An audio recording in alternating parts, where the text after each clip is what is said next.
बिजली कहाँ गई? तेरे घर गई कि मेरे घर गई? जब तक मूर्ख जिंदा रहेंगे, पत्रकार साथियों, जब तक मूर्ख जिंदा रहेंगे, चालाक खाने बगैर नहीं मरेगा।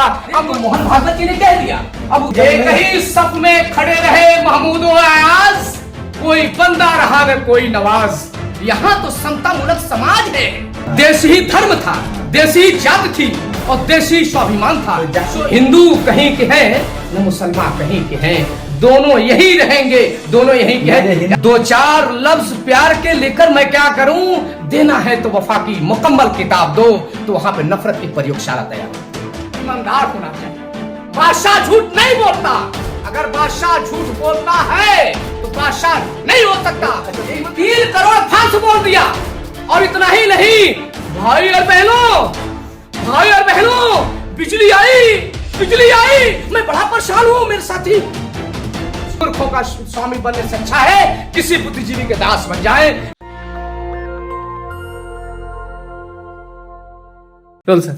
मैं पहले से कहता आ रहा हूं कि चाहे मुगलों का दौर हो चाहे अंग्रेजों का दौर हो, इस देश में अशरफ मुसलमान हो या ब्राह्मण समाज के लोग हो, दोनों की विचारधारा एक जैसी रही है।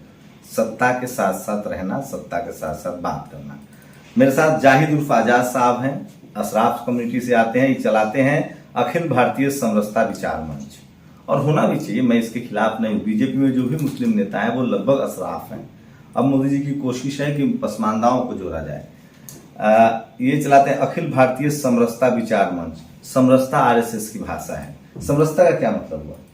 देखिए, किसी शब्द को आरएसएस से मत जोड़िए, और दूसरी चीज कि मैं जो अल्पसंख्यक समाज से आता हूं, तो ये मान के चलिए कि मैं हिंदुस्तान का वो नागरिक हूं कि जो डॉक्टर भीमराव अंबेडकर जी ने जो मुझे राइट दिया है संविधान में अपना एक मताधिकार करने का, तो उसके हिसाब से मैं आपसे बात करूंगा। तो इस समरसता किसके बीच फैला रहे हैं? कौन मैं बता रहा हूँ। समरस का मतलब ये है कि आपसी भाईचारा। किसके बीच? किसके बीच?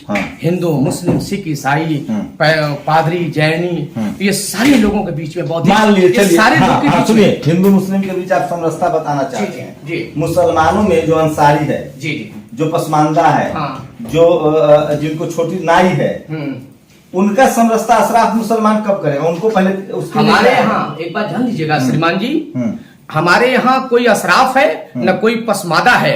ये तो कुछ मुट्ठी भर लोगों के बीच में ये चीज तैयार की जा रही है कि अशराफ ये है, पसमादा ये है, क्योंकि डिवाइड एंड रूल जो अंग्रेजों ने किया था वो यहाँ हो रहा है। मैं तो इतना बड़ा हो गया श्रीमान जी, मैं इतना बड़ा हो गया, लेकिन आज तक मुझे नहीं पता चला कि अशराफ पसमादा कौन है, मुझे नहीं मालूम। अच्छा, आपको मैं क्योंकि देश की जब लड़ाई लड़ी गई श्रीमान जी, तो उस वक्त में देशी धर्म था, देशी जात थी और देशी स्वाभिमान था, उसी के बल पे लड़ी गई लड़ाई। जाति अंग्रेजों ने बनाई है, जाति ब्राह्मणों ने बनाई है जाति।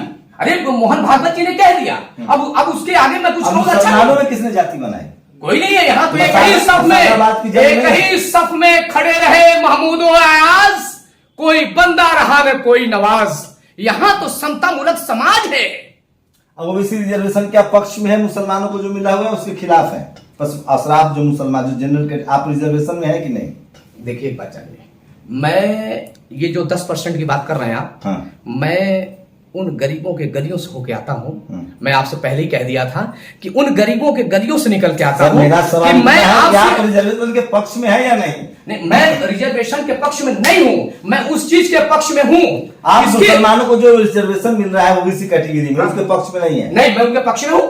नहीं, आप जो 10% की बात किया फर्स्ट में, देखिए एक साथ में कई बात नहीं, मैं आपसे बता रहा हूँ श्रीमान जी, पहले बात सुन लीजिए। आपने कहा कि मैं सामान्य कैटेगरी में जरूर आता हूं, लेकिन मुझे मालूम है कि एक तरफ किसान अपने गाड़ी गट्टे के कमाई से, हाथ के पौरुष से अगर पेट भरने का काम करता है, तो पसमादा समाज, बुनकर समाज अपने खुरदुरी उंगलियों की कलाई से नक्काशी करके तन को ढकने का काम करता है। तो ना हमारे यहाँ कोई बड़ा है ना हमारे यहाँ कोई छोटा है।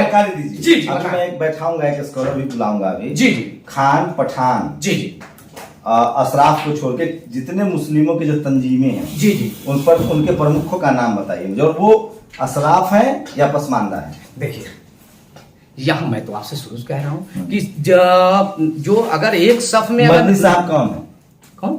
मदनी साहब। मदनी साहब एक जो है हमारे वो आदर्श है, हमारे एक मौलाना है, लेकिन मुझे नहीं मालूम रिजर्वेशन वाले कम्युनिटी, रिजर्वेशन वाले मुसलमान है, गैर रिजर्वेशन वाले? अरे बता तो रहा हूँ आपसे कि गैर रिजर्वेशन और रिजर्वेशन हमारे यहाँ कोई जरूरत ही नहीं है। अच्छा, हमारे मुसलमानों को रिजर्वेशन की जरूरत नहीं है? यहाँ एक रिजर्वेशन की जरूरत है।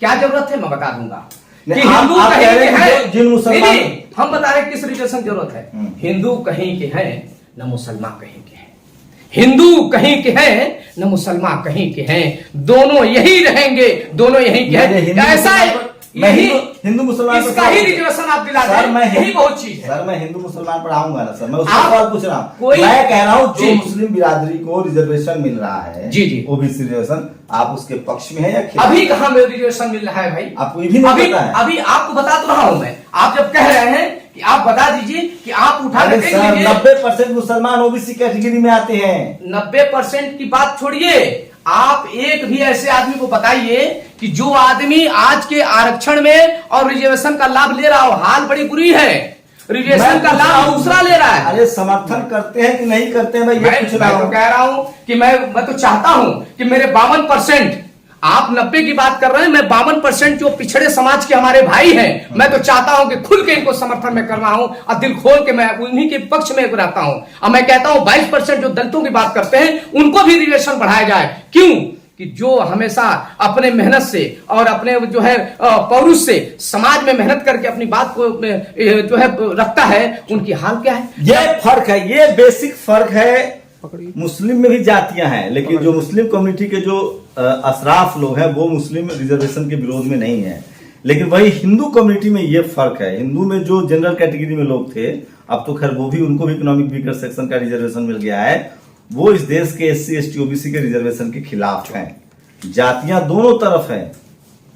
जातियां तो सिखिज्म में भी है, जातियां तो भारत के मुसलमानों में भी है, जातियां हिंदुओं में भी है। लेकिन फर्क यह है कि हिंदू समाज में 97% हिंदुओं के रिजर्वेशन के पक्ष में 3% लोग हैं। जाटों को मारा गया, गुर्जरों को मारा गया, पटेलों को मारा गया, मराठाओं को मारा गया। ये इतिहास भी नहीं, अभी की घटना है। कौन लोग रिजर्व, लेकिन मुस्लिम समाज में जो पसमानदा है, जो रिजर्व कैटेगरी में आते हैं, उनका अशराफ विरोध नहीं करते हैं। अब ये बताइए कि ये हिंदू मुस्लिम जो समरसता है जी, ये हिंदू मुस्लिम का विवाद भारत में कब शुरू हुआ? ये सारी बीमारियां 90 के बाद आई। जब हम तो अपना 90 के बाद आई है। मंडल के जनक जो है विश्वनाथ प्रताप सिंह ने जब मंडल का जो है उन्होंने सिफारिश की 27% आरक्षण देने की जब सिफारिश की, उस वक्त में जब संघ के पास कुछ बचा नहीं था, तो उसने समाज को तंग करने के लिए एक काम किया। उसने मंडल के जगह पे कमंडल उठाया। फकीर है और देश की तकदीर है, ऐसा नारा गरीब लगाते थे। इस तरह का नारा लग रहा था। तो दो तरह की व्यवस्थाएं वहां से आई। आप बताइए, हम तो कहते हैं कि मर्यादा पुरुषोत्तम हमारे आदर्श हैं। बताओ आप कि मोहम्मद साहब आपके आदर्श हैं कि नहीं? बताओ आप डॉक्टर भीमराव अंबेडकर जी आपके आदर्श हैं कि नहीं? गौतम बुद्ध जी आपके आदर्श हैं कि नहीं? रविदास महाराज, रैदास महाराज, बता तो रहा हूं आपसे, आप सुनिए तो सही।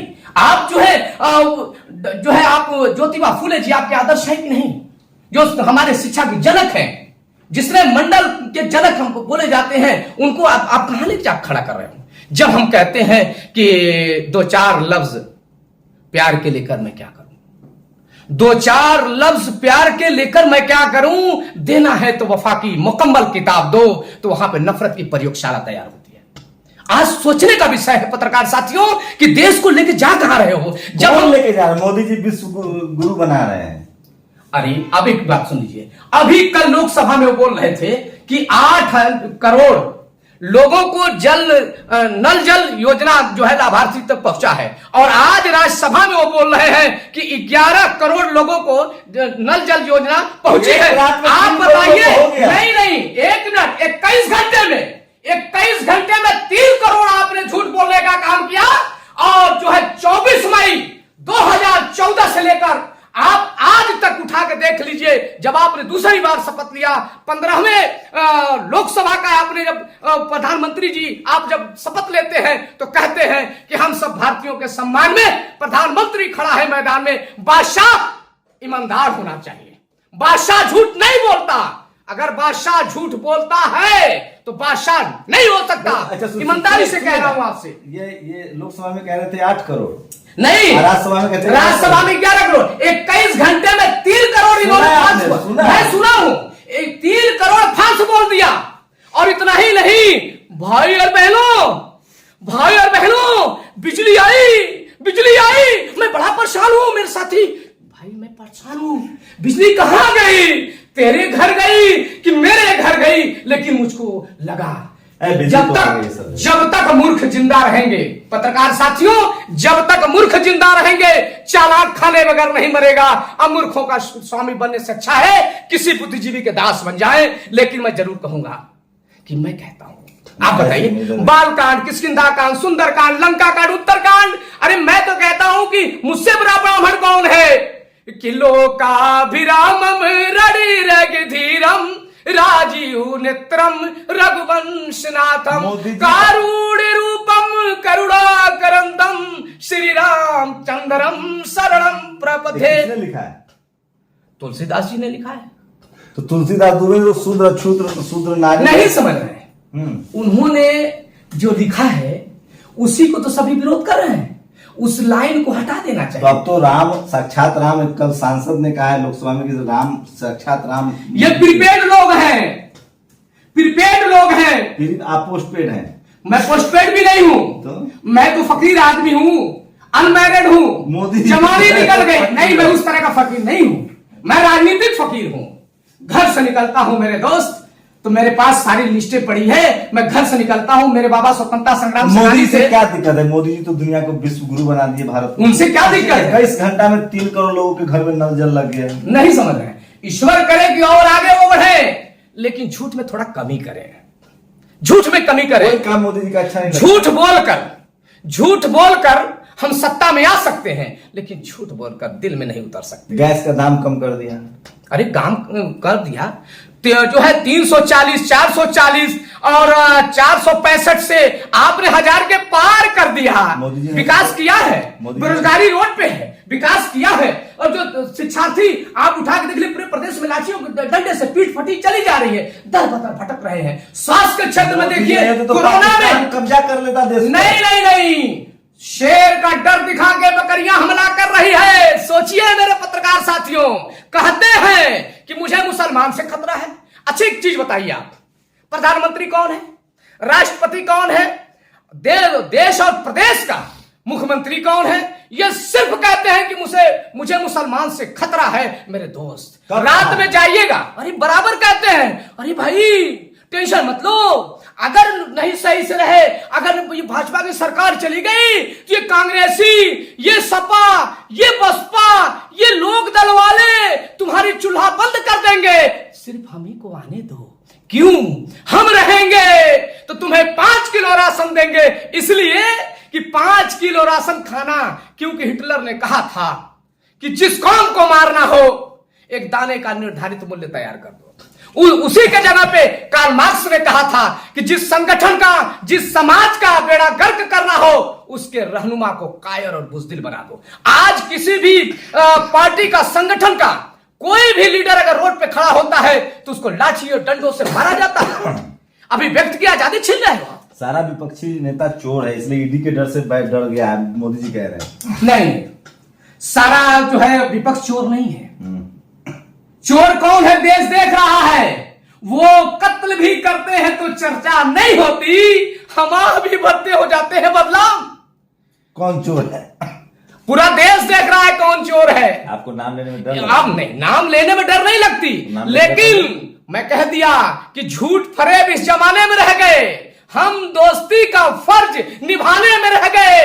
दोस्त ने चढ़ के मेरा घर जला दिया, हम दोस्ती का फर्ज निभाने में रह गए। आपने कहा कि चीन से हमला हो रहा है, आपने कहा पाकिस्तान से हमला हो रहा है, मुझे तो काले लोगों से हमला हो रहा है। पिछड़े के नाम पे, दलित के नाम पे, मुसलमान के नाम पे ट्रेनों में मारा जाता है। क्या बिरादरी भाई? दलित हूं, तुम शूद्र हो, तुम जो है चलो पैर की चक्की पीसो। अरे डॉक्टर भीमराव अम्बेडकर ने कहा था कि शिक्षा उस शेरनी का नाम है जो पिएगा वो दहाड़ेगा।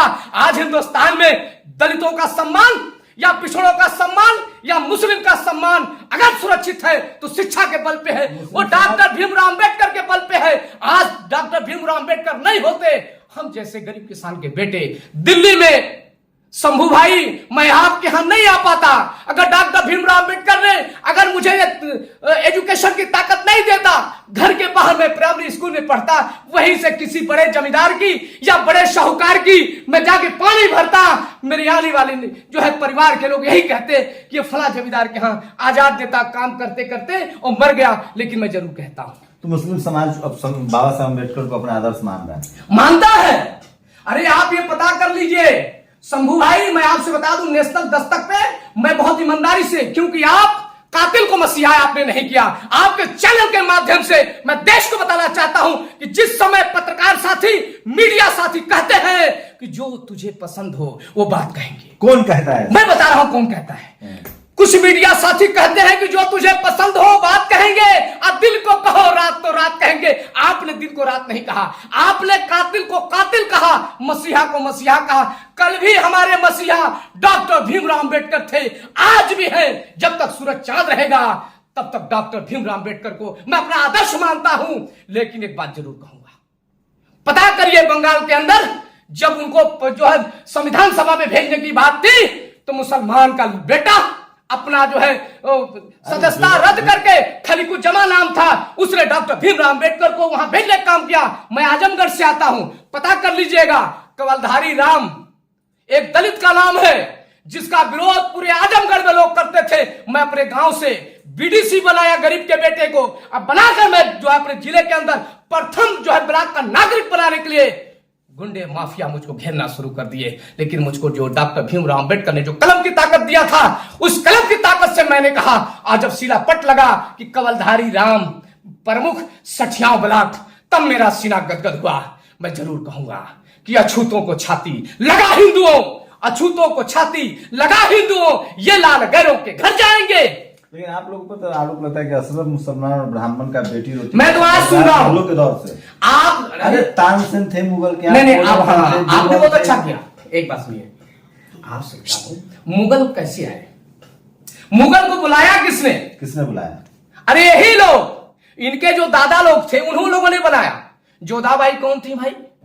मान सिंह, अभी मैं आ रहा हूं आगे रोड, मुझको Man Singh road, Jodhabai road, Aurangzeb road, Mohammed Ali road, तो ये जो है अकबर रोड, ये सब मिल रहा है।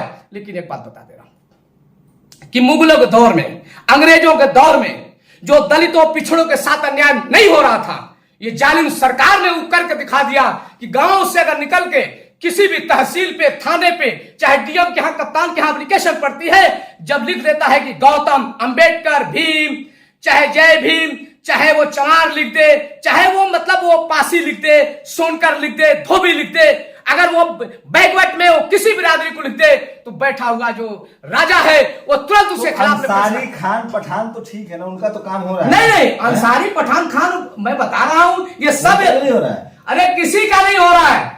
ये अंसारी पठान खान सब भाई है। हमारे यहाँ जो कीमत नौकरानी की है वही कीमत रानी की है। अगर एक जगह का अंसारी नहीं मेहतर को बैठा देंगे तो मेहतर के प्लेट में पठान भी खाएगा, मेहतर के प्लेट में जमींदार भी खाएगा। काम हो रहा है कि नहीं मुस्लिम असर? अरे कुछ नहीं हो रहा। मुसलमानों का तो ठीक ठाक चल रहा है, मोदी जी तो ऐसा कुछ नहीं है। मुसलमान हजारों साल हुकूमत किया है, वो कल भी ठीक ठाक था, आज भी ठीक है, कल भी ठीक रहेगा। न इसमें मोदी जी का योगदान है, न इसमें सरकार का योगदान है। मुसलमान अपने गट्टे की कमाई से, पिछड़े अपने कमाई से, दलित अपने कमाई से, ये जो पिछड़े दलित मुसलमान ये अपने कमाई से आगे बढ़ रहे हैं। इसमें मोदी जी नहीं, संघी लोग तो पंचर वाला कहता है। अरे पंचर वाला कह दे, या अभी राजस्थान में चुनाव में गए कहे दलित हैं। मैं तो समझ ही नहीं पाया कि हनुमान जी किस समाज के थे। अब इन लोगों ने बताया कि वो दलित थे। श्री कृष्ण को यादव बता देते हैं, कहीं राम को छत्री बता देते हैं, तो कहीं किसी को कुछ बता देते हैं, कहीं कुछ। अभी आपने कुछ साथियों से मैं सुन रहा था कि लोकसभा में एक साथी ने कह दिया कि सबरी जो है, सबरी जो बैर खिलाई थी, तो जो है हमारे देश के प्रधानमंत्री जी को एक सांसद ने कह दिया कि ये राम है, और सबरी को कह दिया कि ये इनकी जो है वो बैर खिलाने वाली सबरी है। अभी भी इनकी मानसिकता वही है जो कल थी, बस फर्क कैसे ठीक है? आप लोग तो सत्ता में आने से रहे हैं, दलित, पिछड़ा, आदिवासी, मुसलमान, ये गारंटी आपके पास है क्या हम जानते कि हम नहीं आएंगे? ऐसा नहीं है। जिस वक्त में 30 साल तक पिछड़े दलित यही उत्तर प्रदेश में पिछड़े समाज से, दलित समाज से यहां पे कानून व्यवस्था चलता था, कभी हमने भेद नहीं किया। अब कहाँ सत्ता चली? अखिलेश यादव जी प्रदेश के मुख्यमंत्री थे, कभी किसी बता दे सत्ता चली गई? लोकतंत्र है, लोकतंत्र है। वॉशिंग मशीन है इनके पास, इनके वॉशिंग मशीन से जो निकलता है वो देशभक्त होता है, वॉशिंग मशीन का जो विरोध करता है देशद्रोही होता है। और इतना ही नहीं, इतना ही नहीं, टीवी अखबार वाला काहे आपको लोग को विलेन बताता है जी? टीवी अखबार वाला आपके नेताओं को विलेन कहता है। ऐसा है कि वो एक मेनू लेके चलते हैं, सुबह में जाते हैं मेनू लेके, तो पूछते हैं कि जी सर मैं तो आपके पास आया हूं और क्या मैं लिखना चाहूं, तो वो बताते हैं कि देखो ऐसा करना यार, एक काम करो कि जो तुम मेनू लाए हो इस मेनू में जो तुझे पसंद हो वो बात कहेंगे, अब दिन को कहो रात तो रात कहेंगे। कहते नहीं ऐसे काम नहीं चलेगा। कहे देखो मेरे मित्रों का क्या होगा, अब मित्र कौन है? अडानी अंबानी है। तो अडानी अंबानी को इतना मजबूत कर दिए, इतना मजबूत कर दिए कि सारी देश की सारी कंपनियां जेल जाने से डर नहीं लगता? इतना बोल रहे हैं मुसलमान। अरे भाई जेल जाने से, मैं फ्रीडम फाइटर परिवार से हूं, मेरे बाप दादाओं का इतिहास रहा है कि जिस वक्त में जो है 14 अगस्त 1942 को तरवा थाना फूका गया आजमगढ़ में, पूरा परिवार मेरा बर्बाद हो गया। भाई साहब अभी आप ही ने कहा ये अंग्रेजों से भी खतरनाक है। अरे भाई खतरनाक इसलिए है कि वो पिछड़े अगड़े और दलित का काम नहीं करते थे, वो सिर्फ राज करने के लिए परेशान करते थे। यहां तो पिछड़े दलित मुसलमान सबको बांट ओट के, जो उसमें से क्रीम लेयर है, जैसे एक नाम आता है क्रीम लेयर पॉइंट को इकट्ठा करके उसी को अपने हब में डाल दिया जाए, वो सदाचारी बन जाए। क्या नाम बताया भाई साहब? मेरा आजाद खान नाम है। आजाद खान है। सोशल जस्टिस और साहित्य की उर्वरक धरती, यूपी में बहुत बदनाम भी किया गया आजमगढ़ को, जहां से कैफी आजमी भी हुए, राहुल सांकृत्यायन भी हुए, और कुछ ना। देखिए बदनाम क्यों किया गया, अभी गौर करिएगा। लखनऊ आप भी बचपन में सुने होंगे कि नवाबों की नगरी है लखनऊ। अभी जैसे नाम बदलने से कुछ होगा नहीं, नाम बदलने से अच्छा है किसी एक नया शहर बना दीजिए। का बदला जुम्मन मियां से लिया जाएगा। नहीं, ये बदला जो चाहिए वो ले नहीं पा रहे हैं। ये असली बदला ले नहीं पा रहे हैं। असली बदला जो चाहिए वो ले नहीं पा रहे हैं। आज भी वही काम हो रहा है जो कल हो रहा था। आज भी वो सिस्टम को बदलिए आप। चलिए, तो ये हैं भाई साहब का बात करने के लिए बहुत बहुत शुक्रिया। और ये आजमगढ़ से थे, फर्टाइल लैंड है, कैफी आजमी वहीं से हैं, राहुल सांकृत्यायन वहीं से, हमेशा से डेमोक्रेटिक सिस्टम के पक्ष में आवाज उठती रही है। पूरी बातचीत पर अपनी प्रतिक्रिया दीजिए। मेरी कोशिश होती है कि अगर कोई मोदी विरोधी है तो प्रो मोदी बनकर सवाल पूछा जाए, अगर कोई मोदी समर्थक है तो एंटी मोदी सवाल पूछा जाए। पत्रकारिता का यही धर्म होता है कि जिसका रिप्रेजेंटेशन नहीं है उसकी तरफ से पत्रकार सवाल पूछे। पूरी बातचीत पर अपनी प्रतिक्रिया जरूर दीजिए। कैमरा आशीष के साथ शंभू कुमार सिंह, नेशनल दस्तक, दिल्ली। नेशनल दस्तक की आपसे गुजारिश है कि अगर इसको बचाना चाहते हैं तो नेशनल दस्तक को सब्सक्राइब करने के लिए रेड कलर के सब्सक्राइब बटन को दबाएं, फिर बेल आइकन की घंटी दबाएं। नेशनल दस्तक को बचाने के लिए बहुत जरूरी है कि हर खबर को शेयर करें, लाइक करें, कमेंट जरूर करें।